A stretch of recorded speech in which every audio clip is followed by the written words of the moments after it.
എല്ലാവർക്കും കർത്താവായ യേശുക്രിസ്തുവിൻ്റെ നാമത്തിൽ വന്ദനം.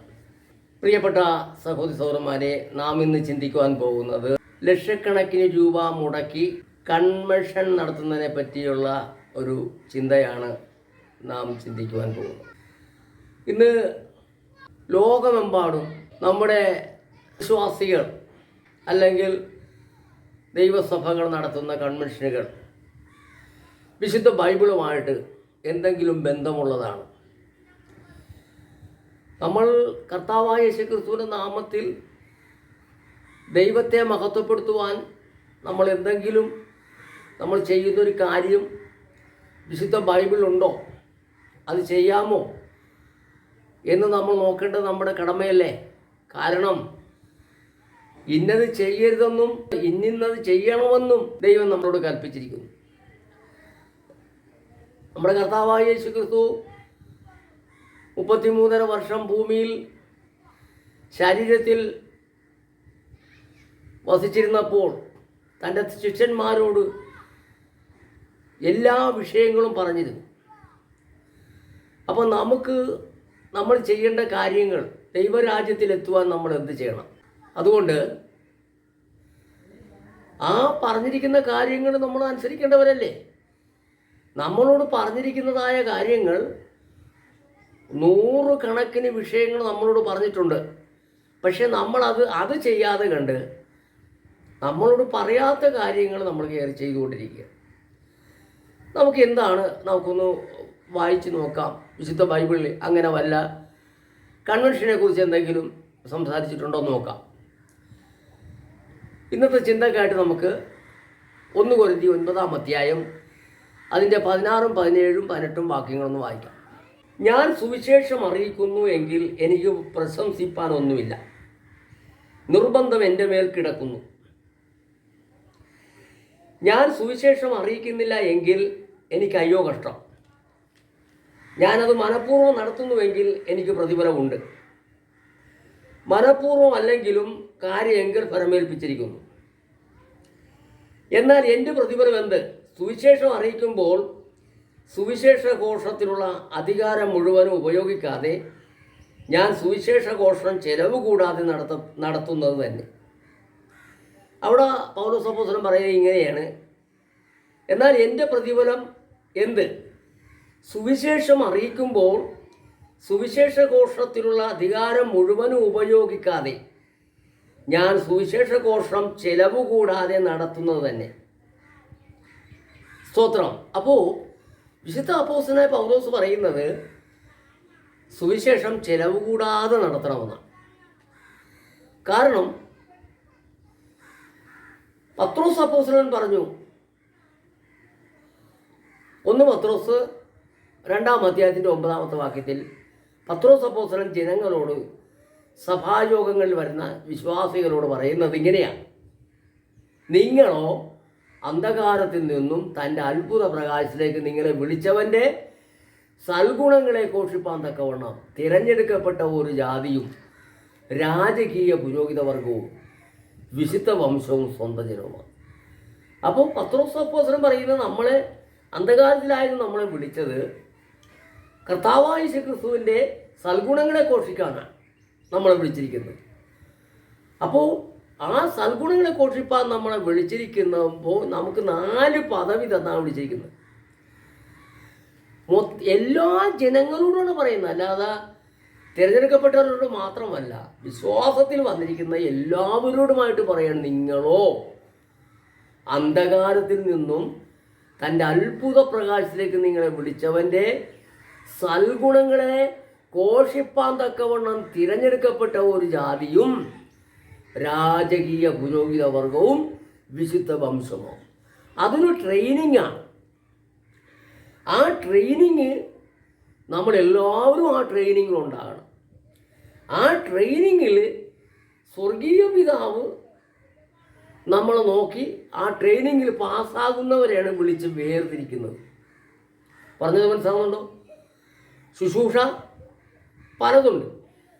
അപ്പോസ്തല ശുശ്രൂഷയുണ്ട്, പ്രവാചക ശുശ്രൂഷയുണ്ട്, സുവിശേഷകന്മാരായിട്ടുള്ളവരുണ്ട്.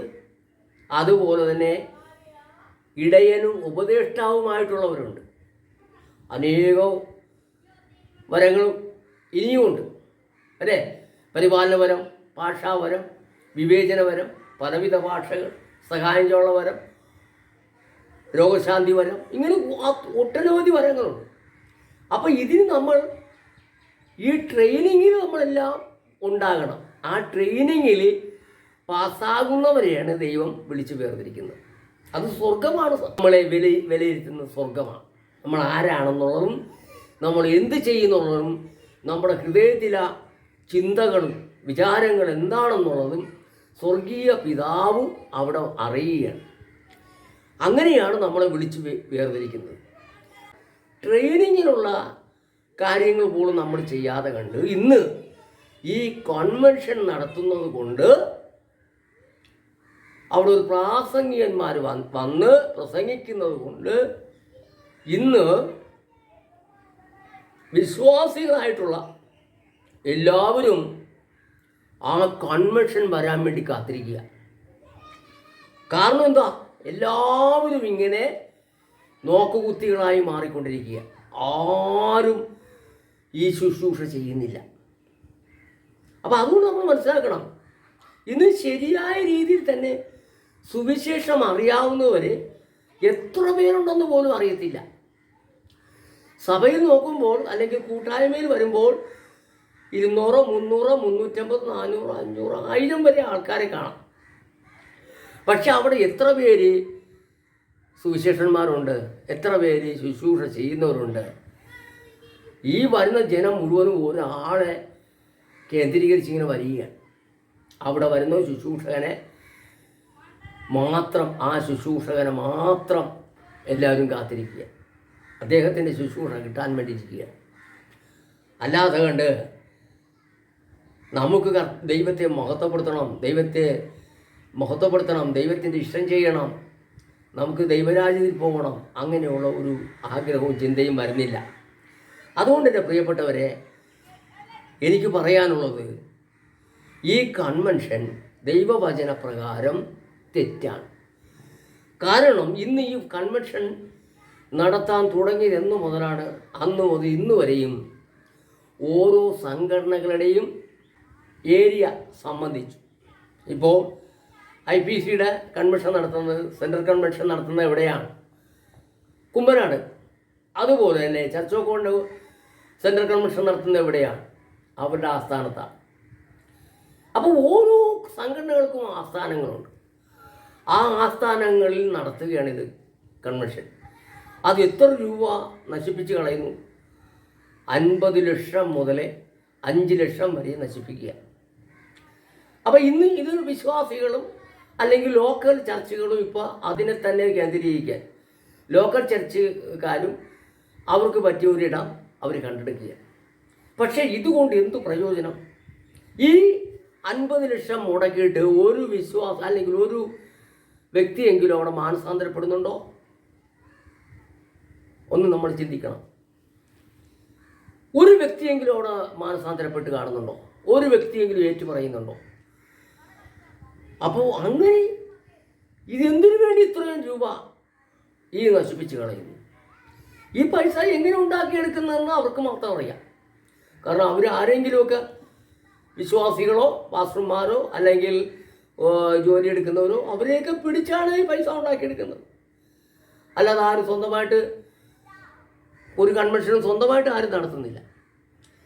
അപ്പോൾ ഇതിപ്പോൾ വന്ന് എന്തു പറ്റി? ഓരോ സംഘടനകളുടെയും കൺവെൻഷൻ പെരുന്നാളായി മാറിയിരിക്കുന്നു. നമ്മൾ കഴിഞ്ഞ കാലങ്ങളിൽ പറഞ്ഞതുപോലെ അർത്തുങ്കൽ പള്ളി പെരുന്നാൾ. അപ്പോൾ അർത്തുങ്കൽ പള്ളിയാൽ ആലപ്പുഴ ജില്ലയിലാണ് കേട്ടോ. ആലപ്പുഴ ജില്ലയിൽ അർത്തുങ്കൽ എന്ന് പറയുന്ന ദേശത്തൊരു തീർത്ഥാടന കേന്ദ്രമാണ്, സെൻറ്റ് സെബാസ്റ്റ്യൻ. ആ സെബസ്ത്യാനസിൻ്റെ പേരിൽ നടത്തുന്ന ഒരു പെരുന്നാൾ. അത് 20-28 ദിവസങ്ങളോളം ആ പെരുന്നാൾ നിൽക്കും.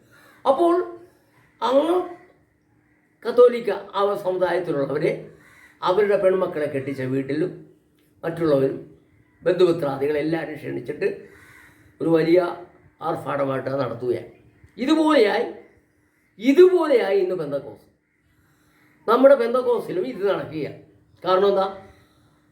IPC ചർച്ചിൽ ഒരു സെൻട്രൽ കൺവെൻഷൻ വരുമ്പോൾ അവരെ വിളിക്കുന്നു. നമ്മുടെ വീടുകളിൽ നിന്ന് കല്യാണം കഴിച്ച് വിട്ട പെൺമക്കളെ നമ്മൾ വിളിക്കുന്നു, അവരുടെ കുടുംബം വരുന്നു. അങ്ങനെ എല്ലാവരും കൂടെ ഒരുങ്ങി കുമ്പനാട് കൺവെൻഷന് പോകും. സത്യനികുതി അതൊരു പെരുന്നാളായി. അവിടെ കുമ്പനാട് കൺവെൻഷന് പോകാൻ വേണ്ടി വീട്ടിൽ തന്നെ ഒരു ഒരുക്കം ഉണ്ടാകുന്നു. അപ്പോൾ അതൊരു പെരുന്നാളായി മാറുകയാണ്. അത് അവിടെ തന്നെ നടത്തുകയാണ്. പലയിടങ്ങളിലാണ് നമുക്ക് പറയാം, ഓരോ ഏരിയയിലും ആരെങ്കിലും ദൈവവചനം കേൾക്കുമല്ലോ എന്ന് പറയാം. പക്ഷേ ഇത് അവിടെ തന്നെയാണ്. പക്ഷെ അവിടെ വരുന്നത് ആരാ? രക്ഷിക്കപ്പെട്ടവരും സ്നാനപ്പെട്ടവരും സഭായോഗത്തിൽ കൂടി വരുന്നവരുമാണ്, അല്ലാതെ ജാതികളാരും അവിടെ വരുന്നില്ല. അപ്പോൾ പിന്നെ ഇതെന്തിനാണ് ഇത്രയും തുക മുടക്കി കൺവെൻഷൻ നടത്തുന്നത്? അതുകൊണ്ട് തന്നെ പ്രിയപ്പെട്ടവരെ, ഇത് തുടങ്ങിയാൽ പിന്നെ എന്ത് പറ്റുന്നു? നമ്മുടെ സഭായോഗത്തിൽ വന്ന ഒരൊറ്റ വിശ്വാസികൾ പോലും സുവിശേഷ പ്രവർത്തനങ്ങളിൽ വരുന്നില്ല. ഒരു പരസ്യയോഗത്തിൽ വന്ന് സഹോദരന്മാരെ ഞങ്ങളോടൊപ്പം വന്ന് സഹകരിക്കണമെന്ന് പറഞ്ഞാൽ ആരും വരുന്നില്ല. ഒരു പാട്ട് പാടാൻ പോലും അവിടെ ആർക്കും താല്പര്യമില്ല. കാരണം എന്തു പറ്റി? ഞങ്ങൾക്ക് കൺവെൻഷൻ ഉണ്ടല്ലോ, പിന്നെ എന്തിനാണ് ഇങ്ങനെ പോയി നടത്തേണ്ട കാര്യം? എന്താണ്? ഇങ്ങനെയായി മാറിയിരിക്കുകയാണ്. അതുകൊണ്ട് തന്നെ പ്രിയപ്പെട്ടവരെ, ഇത് എവിടുന്നാണ് ഇത് വരുന്നതെന്ന് നമ്മൾ മനസ്സിലാക്കണം. ഇതെല്ലാം പത്രോസ് അപ്പോസ്തലൻ എഴുതിയ 2 പത്രോസ് 2-ാം അധ്യായത്തിൻ്റെ 1-ാം വാക്യം 1-ഉം 2-ഉം വാക്യത്തിൽ എഴുതിയിരിക്കുന്ന കാര്യങ്ങളാണ് നടക്കുന്നത്. ഇതെല്ലാം മതഭേദങ്ങൾ നുഴയിച്ച് നിങ്ങളെ വിലക്ക് വാങ്ങിയ നാഥനെ തള്ളി പറയുകയാണ്. ഈ പ്രാസംഗികന്മാർ വന്നിട്ട് എന്താ പറയുന്നത്? അവർ പറയുന്നത് എന്താണ്? യേശുക്രിസ്തുവിനെ അവർ പറയുന്നുണ്ടോ? യേശുക്രിസ്തുവിനെ ഉയർത്തുന്നുണ്ടോ? യേശുക്രിസ്തുവിൻ്റെ സുവിശേഷം അവിടെ പറയുന്നുണ്ടോ? അവിടെ ഉയർത്തുന്നത് മുഴുവനും ദാവീദിൻ്റെ ജീവിതം, അതുപോലെ തന്നെ അബ്രഹാമിൻ്റെ ജീവിതം, അതുപോലെ ജോസഫിൻ്റെ ജീവിതം, പഴയ നിയമത്തിലെ കഥകൾ പറഞ്ഞുകൊണ്ടിരിക്കുക. അല്ലാതെ ആരാണ് രക്ഷിക്കപ്പെടുന്നത്? സുവിശേഷം പ്രസംഗിക്കുന്നുണ്ടോ? എല്ലാവരും ആരും സുവിശേഷം പ്രസംഗിക്കുന്നില്ല. അവിടെ നടക്കുന്നത് മുഴുവൻ തമാശയും പൊട്ടിച്ചിരിയും കളിതമാശകളും കളിയാക്കുവാണ് നടക്കുന്നത്. വ്യക്തമായ തെളിവോടുകൂടിയാണ് ഞാൻ ഈ പറയുന്നത്. അല്ലാതെ സുവിശേഷം ആരാ പ്രസംഗിക്കുന്നത്?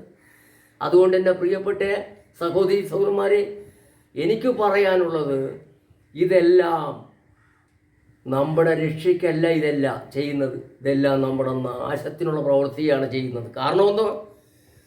കർത്താവും അപ്പോസ്തലന്മാരും പറഞ്ഞത് കേൾക്കാതെ, അവർ പറഞ്ഞത് നമ്മൾ അനുസരിക്കാതെ, അവർ ചെയ്യാത്ത കാര്യങ്ങൾ നമ്മൾ ചെയ്യുകയാണ്. അത് അനുസരണം കിട്ട പണിയാണെന്നാണ് ഞാൻ പറയുന്നത്.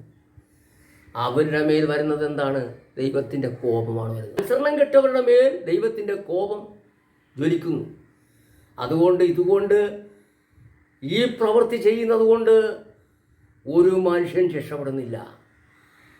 ആർക്കും മരണത്തിൽ നിന്നൊരു ജയം കിട്ടുന്നില്ല. അതുകൊണ്ട് എൻ്റെ പ്രിയപ്പെട്ട സഹോദരന്മാരെ, നിങ്ങളൊന്നും മനസ്സിലാക്കുക. കർത്താവ് തൻ്റെ ശിഷ്യന്മാരെ ഈ 2 പേരായി പറഞ്ഞിരിക്കുകയാണ് ചെയ്തത്. പോകുവിൻ, ചെന്നായ്ക്കളുടെ നടുവിലേക്ക് കുഞ്ഞാടുകളെ പോലെ ഞാൻ നിങ്ങളെ അയക്കുന്നു.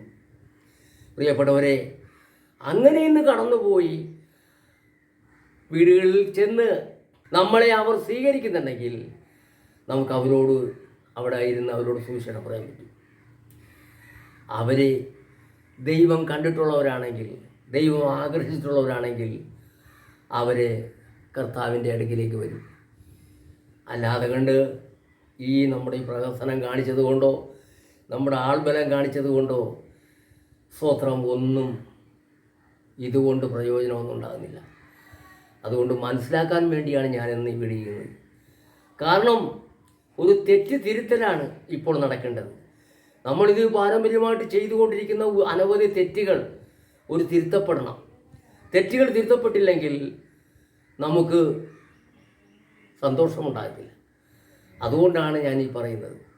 അതുകൊണ്ട് ഈ ലക്ഷക്കണക്കിന് രൂപ മുതൽ മുടക്കി ഈ കൺവെൻഷൻ നടത്തി, വലിയ സ്റ്റേജ്, വലിയ ഗ്രൗണ്ട്, ലൈറ്റ് ആൻഡ് സൗണ്ട്, പാട്ടുകാരുടെ പൈസ, പ്രാസംഗികൻ്റെ പൈസ, ഇതെല്ലാം നമ്മൾ അവിടുന്ന് ഇവിടുന്നൊക്കെ മേടിച്ച് കൊടുത്തിട്ട് എന്തു പ്രയോജനം? ഇതുകൊണ്ടൊരു പ്രയോജനമില്ല. ഇത് മത്തായി 7 പറയുന്ന ആ കർത്താവ് ന്യായവിധി ദിവസത്തിൽ പറയാനുള്ള കാര്യം അത് നേരത്തെ പറഞ്ഞതുപോലെ, അധർമ്മം പ്രവർത്തിക്കുന്നവരെ നിങ്ങൾ എന്നെ വിട്ടുപോകുവീൻ, ഞാൻ നിങ്ങളെ ഒരു നാൾ അറിഞ്ഞിട്ടില്ല. എന്തുകൊണ്ട്? എൻ്റെ ഈ വചനങ്ങളെ കേട്ട് ചെയ്യാത്തവനെല്ലാം മണലിന്മേൽ വീട് പണിത നശിച്ച മനുഷ്യനായി മാറുകയാണ്. അതുകൊണ്ട് പ്രിയപ്പെട്ട സഹോദരന്മാരെ, കർത്താവായ യേശുക്രിസ്തു പറഞ്ഞത്, എൻ്റെ ഈ വചനങ്ങളെ കേട്ട് ചെയ്യുന്നവരെല്ലാം പാറമേൽ വീട് പണിത ബുദ്ധിയുള്ള മനുഷ്യനോട് തുല്യമാവും. അപ്പോൾ കർത്താവായ യേശുക്രിസ്തു എന്താണ് നമ്മളോട് പറഞ്ഞിരിക്കുന്നത്, അതാണ് നമ്മൾ അനുസരിക്കേണ്ടത്. അതിന് വിരുദ്ധമായി ചെയ്തത് കൊണ്ട് നമുക്കൊരു പ്രയോജനമില്ല എന്ന് പറഞ്ഞുകൊണ്ട് ഞാൻ എൻ്റെ വാക്ക് ചുരുക്കുന്നു. നിങ്ങൾക്ക് ഇത് ശരിയാണെന്ന് തോന്നുന്നവർക്ക് അത് ഏറ്റെടുക്കുക, അത് ഉപേക്ഷിക്കുക. കർത്താവ് പറഞ്ഞതുപോലെ നമുക്ക് മുന്നോട്ട് പോകാമെന്ന് പറഞ്ഞുകൊണ്ട് ദൈവം നിങ്ങളെ ധാരാളമായി അനുഗ്രഹിക്കട്ടെ. സ്തോത്രം.